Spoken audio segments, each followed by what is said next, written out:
Hello dear students. बच्चों, आज हम इस वीडियो में एक्सरसाइज 1.3 जो चैप्टर नंबर फर्स्ट है आपका रियल नंबर्स, क्वेश्चन नंबर 1 करेंगे इसका। दैट इज़ जिसमें हमें प्रूफ करना है स्क्वायर रूट 5 एक इर्रेशनल नंबर है। तो हम लोग सारे जानते हैं ये कि स्क्वायर रूट 5 एक इर्रेशनल नंबर है, बट इसको प्रूफ करने के लिए कहा गया है कि इसको प्रूफ करिए कि इर्रेशनल नंबर है। तो बच्चों, यहाँ पर जो हम लोगों ने इसको प्रूफ करना है उससे पहले, क्योंकि इर्रेशनल नंबर प्रूफ करना है तो हेल्प हम लोग लेंगे एक रैशनल नंबर की, क्योंकि हम ऑन कॉन्ट्ररी यानी कि हम लोग इसको इर्रेशनल प्रूफ करने के लिए पहले सपोज करेंगे कि ये क्या है, एक रैशनल नंबर है। ठीक है, क्योंकि हम सब जानते हैं कि ये एक इर्रेशनल नंबर ही है।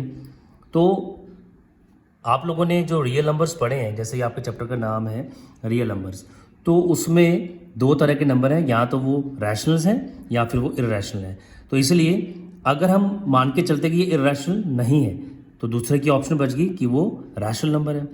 अब रैशनल नंबर भी आप लोग उसकी तभी हेल्प ले पाएंगे जब आप लोगों को उसका पूरा एग्जैक्ट डेफिनेशन मालूम होगी। ठीक है ना। तो एक रैशनल नंबर क्या है वो आपको पहले मालूम होना चाहिए। तो शुरुआत करते हैं रैशनल नंबर की डेफिनेशन से।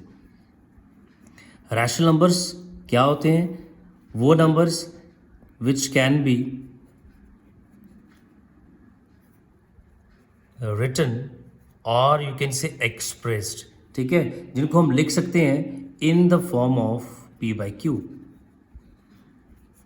ठीक है, तो p/q फॉर्म में लिख सकते हैं, वेयर एज जो डिनोमिनेटर है वो जीरो नहीं होना चाहिए।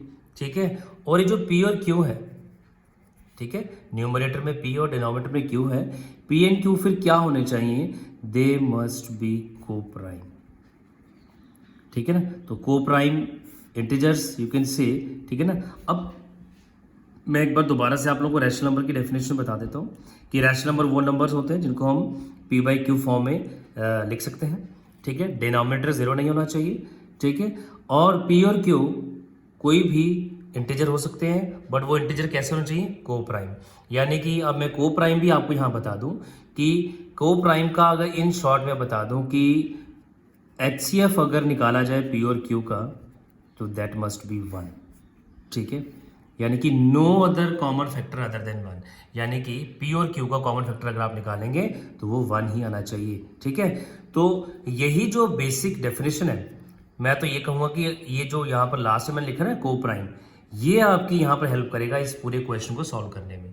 यही एक बेसिक आइडिया है। ठीक है बच्चों, तो मैं एक बार दोबारा से रिपीट कर देता हूँ आप लोगों को। मैंने आपको जैसे ही कहा कि हमने पढ़े रियल नंबर्स।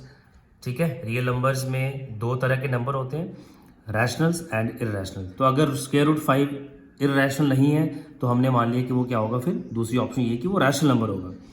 अगर वो रैशनल है तो यानी कि वो p/q फॉर्म में उसको रिप्रेजेंट किया जा सकता है, लिखा जा सकता है उसको। ठीक है, और p और q क्या होंगे? को प्राइम, यानी कि p और q का HCF। ठीक है ना।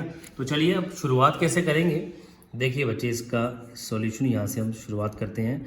ऑन कॉन्ट्ररी, ठीक है ना, तो let us assume that square root 5 is a rational. ठीक है ना। तो अगर ये रैशनल नंबर है तो मैंने डेफिनेशन आपके सामने यहाँ लिखी है। अगर रैशनल होगा तो उसको हम इस फॉर्म में रिप्रेजेंट कर सकते हैं। ठीक है, और p और q क्या होने चाहिए? को प्राइम, यानी कि उनका HCF 1, नो अदर, यानी कि हम ऐसे कह सकते हैं कि p and q have a common factor 1। ठीक है ना। चलिए, देयरफॉर स्टार्ट किया हमने, उल्टा सपोज किया कि स्क्वायर रूट 5 एक इर्रेशनल नहीं है, वो एक रैशनल नंबर है। ठीक है, देयरफॉर, तो चलिए फिर ये आप मेंशन कर दीजिए। Therefore it can be expressed in the form of, मैं लिख देता हूँ आप लोगों के लिए, इट कैन बी एक्सप्रेस्ड और written in the form of p/q। ठीक है, whereas q not zero and p and q और को प्राइम आप लिख सकते हैं। तो चलिए फिर लिख देते हैं इसको p/q फॉर्म में। Therefore square root 5 is equals to p/q। ये लीजिए बच्चों, तो शुरुआत हो गई इस क्वेश्चन की। तो स्क्वायर रूट 5 को p/q फॉर्म में लिख दिया हमने। ठीक है, ध्यान में ये मैं एक चीज़ फोकस कर रहा हूँ कि पी एन क्यू का जो कॉमन फैक्टर है वो 1 है, ठीक है, पी एन क्यू आर को प्राइम, समझ गए। चलिए थोड़ा सा क्रॉस मल्टीप्लाई कर देते हैं, क्या आ जाएगा यहाँ पर क्यू इसके साथ आ जाएगा, स्क्वायर रूट 5 के साथ क्यू आएगा और यहाँ पर पी, ठीक है। तो या तो यहीं पर आप स्क्वेयरिंग बोथ साइड कर सकते हैं या यहाँ भी कर सकते हैं, आपकी चॉइस है, ठीक है ना। तो नेक्स्ट स्टेप हमारा क्या होगा, squaring both side, squaring both sides. तो चलिए बेटा, स्क्वायरिंग मीन्स कि इधर भी square root 5 q whole square और यहाँ पर राइट हैंड साइड पे पी होल स्क्वायर। तो बच्चों ये स्क्वायर और रूट खत्म हो जाएगा, यहाँ पर 5 आएगा मेरे पास और q का स्क्वायर करूँगा तो q square which is equal to p का whole square is p square. यानी कि इन शॉर्ट मेरे पास क्या आ गया है, मैं इसको p square is equal to 5q square, ठीक है ना। तो p स्क्वायर आ गया हमारे पास 5q स्क्वायर। अब बेटे यहाँ पर आप देख रहे हैं ये स्टेटमेंट ऑफ इक्वालिटी जिसको आप कहते हैं इक्वेशन, ठीक है ना। तो लेफ्ट हैंड साइड और राइट हैंड साइड इक्वल है, ठीक है। अब इक्वल है तो इससे क्या हमें यहाँ पर मिलने जा रहा है वो देखिए, ठीक है ना। मैं यहाँ पर आप लोगों को एक कुछ चीज़ें एक्सप्लेन करूँगा, वो ध्यान से पढ़िएगा और सुनिएगा, देखिएगा। लाइक अगर मैं यहाँ पर लिखता हूँ एक 5 का टेबल, 5 मल्टीप्लाई 1 5 आएगा, 5 multiply 2 5 2s are 10, 5 3s are 15, 5 4s are 20, ठीक है। इसी तरीके से सीक्वेंस चलती रहेगी, राइट। आई थिंक ये आपको सबको समझ में आ रहा होगा। कुछ नहीं किया मैंने, 5 का टेबल लिखा है। सिमिलरली अब यहाँ पर और ये, ठीक है, ये 5 ही रहेगा एज इट इज़। यहाँ कुछ भी हो सकता है, सपोज 5 × 20, ठीक है ना। तो 0, 5 × 2 10, 100 आ गया, ठीक है। यानी कि यहाँ पर मैं आपको क्या यहाँ पर दिखाने की कोशिश कर रहा हूँ कि ये बीच में इक्वालिटी का सिंबल है, ठीक है। लेफ्ट हैंड साइड और राइट हैंड साइड जो इक्वल है, इक्वल ही है, इधर भी 100 है इधर भी 100 है। बट यहाँ पर एक चीज़ क्लियर हो रही है कि ये जो 100 है इसका तो मैं कुछ नहीं कह सकता, ये जो 1 2 3 4 है, ठीक है ना, कि क्या ये इसको डिवाइड कर पाएंगे कि नहीं कर पाएंगे। बट एक चीज़ श्योर है कि ये जो 5 यहाँ पर है वो इन सबको क्या करेगा, डिवाइड करेगा। Left hand side right hand side equal है, क्योंकि यहाँ पर जो नंबर है ये मुझे मालूम ये हर बार चेंज हो रहा है, बट एक चीज़ फिक्स है, क्यों, क्योंकि ये मल्टीपल्स हैं किसके, 5 के मल्टीपल्स हैं, तो 5 उसमें आएगा ही आएगा, ठीक है ना। तो यानी कि 5 के मल्टीपल्स में 5 तो एक आएगा, बट ये जो इंटीजर है इसका कुछ भी हो सकता है, वो 1 हो सकता है, वो 2, वो 3, वो 4, डिपेंड करेगा कि इस तरफ क्या है। अगर तो वो 5 है तो यहाँ 1 होगा, अगर वो 10 है तो यहाँ 2 होगा, अगर यहाँ 15 है तो यहाँ 3 होगा, राइट। तो चलिए उस इंटीजर को हम ले लेते हैं m। तो बच्चे ये आ गए 5 के मल्टीपल्स, राइट। तो ये 5 के मल्टीपल्स कुछ इस तरह से होंगे। और एक चीज़ यहाँ से ये समझ में आई, तो ये m जो है वो कोई भी इंटीजर हो सकता है। 5 इसलिए है क्योंकि मैंने 5 के मल्टीपल्स लिखे हैं, तो 5 के मल्टीपल्स में 5 तो ज़रूर होगा, राइट। दूसरी चीज़ यहाँ से आपको क्या सीखनी है कि अब चाहे आप इधर ये देखें, देखो इधर इसके बीच में क्या क्या है वो तो हमें प्राइम फैक्टराइजेशन करके मालूम पता चलेगा, ठीक है ना। बट इस तरफ एक चीज़ फिक्स है कि हाँ 5 तो है ही है, यानी कि ये 5 इन सबको डिवाइड करेगा, ठीक है ना। हमारे पास क्या आ रहा है यहाँ पर, ये देखिएगा, यहाँ पर आ रहा है p square is equal to 5q square, ठीक है। इस p के पास क्या है, इस q के पास क्या है, ठीक है, वो हमें यहाँ पर फोकस करना होगा। q की बात छोड़ दीजिए, यहाँ पर जो 5 है वो एक चीज़ सीधा कह रहा है कि इस p स्क्वायर को मैं डिवाइड कर सकता हूँ, क्योंकि left hand side right hand side के इक्वल है, ठीक है। तो यहाँ से एक चीज़ हमें क्लियर पता चल रही है कि ये 5 इस p स्क्वायर को भी डिवाइड करेगा, और क्योंकि 5 एक प्राइम नंबर है तो वो अगर p स्क्वायर को डिवाइड कर रहा है तो वो p को भी डिवाइड करेगा, ठीक है ना। ये हमने एक रिजल्ट है आपकी एक इसमें चैप्टर रियल नंबर्स में कि अगर 5 एक प्राइम नंबर है तो वो अगर p स्क्वायर को डिवाइड कर रहा है तो वो p को भी डिवाइड करेगा, ठीक है बेटा। तो ये चीज़ आ गई, समझ गए। अब इसी चीज़ को हमने यहाँ पर अप्लाई करना है, तो देखिए बेटा यहाँ से आगे कंटिन्यू करते हुए दिस इम्प्लाइज दैट, तो यहाँ से क्या हमें पता चला, this implies that 5 divides p square, कि 5 जो है वो p स्क्वायर को डिवाइड करेगा। दिस इम्प्लाइज दैट अगर वो p स्क्वायर को डिवाइड कर रहा है तो वो 5 डिवाइड्स पी ऑल्सो। आप ऐसे भी लिख सकते हैं, आप ये भी लिख सकते हैं कि 5 is a factor of P square, और नेक्स्ट लाइन लिखिए 5 is also the factor of P. ठीक है, मतलब एक ही है, तो आप जैसे मर्जी उसको लिखें। फैक्टर उसी को कहते हैं जो उसको कोई भी नंबर पर्टिकुलरली अगर किसी को एग्जैक्टली डिवाइड कर रहा है तो ये नंबर इसका फैक्टर होगा। ठीक है, तो वही चीज़ मैंने लिखी है, तो लिखने का तरीका अलग अलग है। ठीक है बच्चे, तो यहाँ से अब हमें एक चीज़ पता चल गई है कि p का एक फैक्टर जो है वो 5 है ये। ठीक है बेटा, तो ये चीज़ आप लोगों ने अब यहाँ पर अगर आप इसको फर्स्ट मार्क करना चाहते हैं कर सकते हैं, इसको कोई ऐसा इशू नहीं है। ठीक है, अब इसके बाद नेक्स्ट जो हमारा पॉइंट है वो क्या है, वो आपको मैं पहले समझा चुका हूँ कि अगर 5 के मल्टीपल्स आप लोगों ने देखने हैं तो वो इस तरह से होंगे 5m। m कोई भी इंटीजर हो सकता है, वो 1 हो सकता है, वो 2, 3, 4। Therefore let p is equals to 5m। ये ऐसा क्यों लिखा, क्योंकि जो 5 है वो p को डिवाइड कर रहा है। ठीक है, तो यानी कि p जो है वो मल्टीपल ऑफ 5 है, तो उसको हम इस तरह से लिख सकते हैं, where m is any integer. चलिए बेटा, अब p यहाँ पर 5m हमने लेट किया है।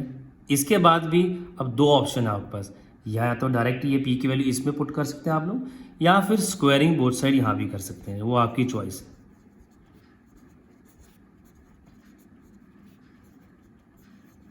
ठीक है, तो याद आएगा p होल स्क्वायर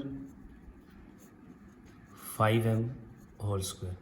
ठीक है बेटा, तो लेफ्ट हैंड साइड पे भी स्क्वायर कर दिया, राइट हैंड साइड पे भी स्क्वायर कर दिया, तो ये बच्चे हमारे पास आ जाएगा p square is equal to, तो 5 स्क्वायर आएगा 25 और m square, where m is some integer. ठीक है, अब आप इसको ये एक और ये एक इक्वेशन है। ठीक है बेटा, इन दोनों को कंपेयर करिए।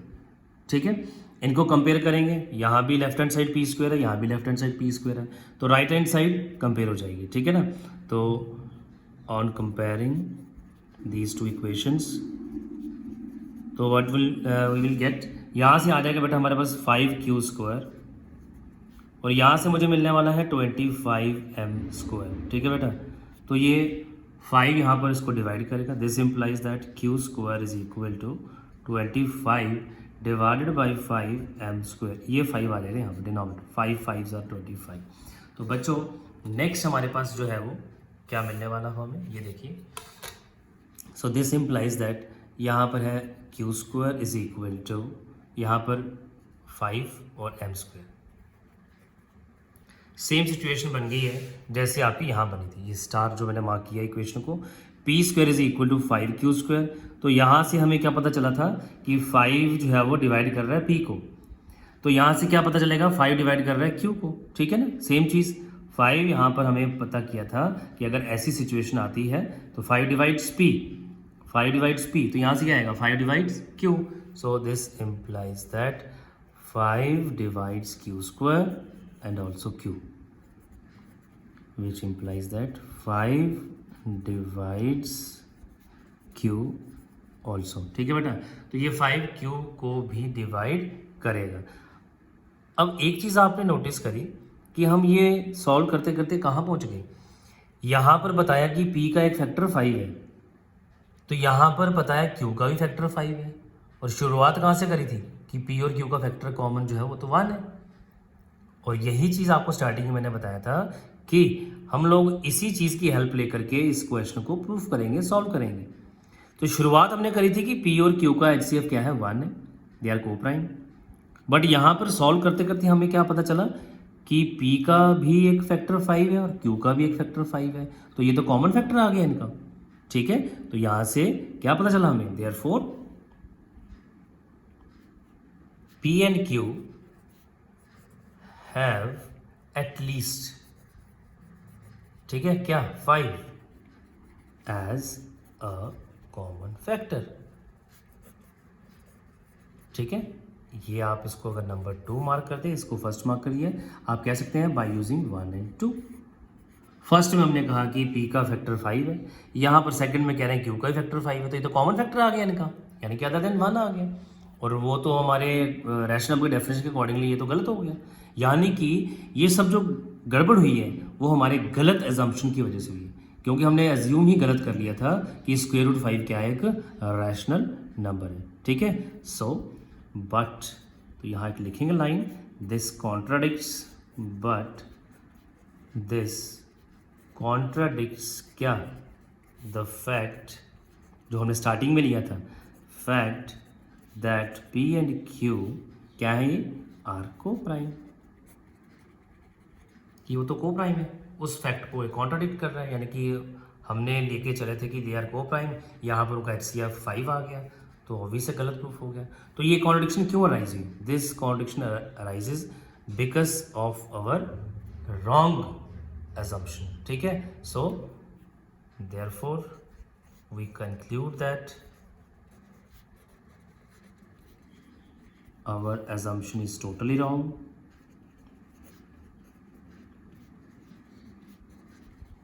ठीक है। अगर गलत है तो फिर या तो वो रैशनल है या फिर इरेशनल है, तो रैशनल में गलत साबित हो गया, इट मीन्स कि √5 इज इरेशनल। तो ये बच्चों हमने क्वेश्चन नंबर इसका फर्स्ट प्रूफ किया दैट √5 इज इरेशनल। तो आई होप कि ये बच्चों आपको समझ में आ गया होगा अच्छे से, ठीक है। फिर भी कोई डाउट है तो नीचे कमेंट सेक्शन में आप कमेंट करके ज़रूर बताएं, और अगर वीडियो अच्छा लगा है, क्वेश्चन अच्छे से समझ में आया तो बच्चे वीडियो को ज़रूर लाइक भी करिए और शेयर भी करिए।